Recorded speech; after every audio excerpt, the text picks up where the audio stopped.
Fl-aħħar 24 siegħa l-Ministeru għas-Saħħa ħabbar 4 mwiet oħra kaġun tal-pandemija.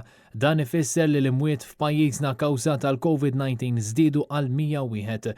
Fl-aħħar sigħat Malta u Għawdex irreġistraw 103 każi ġodda ta' COVID-19 dan filwaqt li fiqu 123 persuna biex issa t-total tal-każijiet attivi huwa dak ta' 2154. Dan meta sa ftit ġimgħat ilu Roberta Bela kienet jgħid li l-pandemija hija taħt kontroll tant li l-mewġ jinsab fil-baħar. Ikkonferma li s-sitwazzjoni għadha taħt kontroll. Semajt ħafna t-tieni mewġa u mhux it-tieni mewġa, l-mewġ fil-baħar qiegħed. Sa issa Malta reġistrat 8354 każ pożittiv filwaqt li fiequ minn din l-imxija 5888 persuna.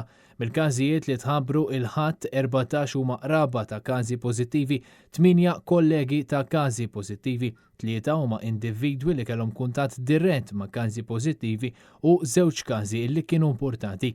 Dan ifisser il-każijiet l-oħra ma jafux minn fejn ġabu l-virus, jiġifieri huma sporadiċi, fattur li qed iħasseb lil diversi professjonisti mediċi. Intant, il-Knisja ħabbret miżuri addizzjonali biex tgħin twaqqaf il-firxa tal-coronavirus.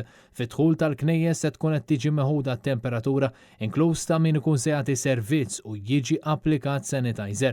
Funerali jistgħu jsiru anke għal vittmi tal-COVID-19 biex jiġi evitat li persuni libsa l-PPE iddaħħlu it-tebut fil-Knisja. Dan jista' jitpoġġa minnhom fuq trolli li imbagħad jiddaħħal fil-Knisja minn persuni pajżana bħal ħbieb tal-vittma.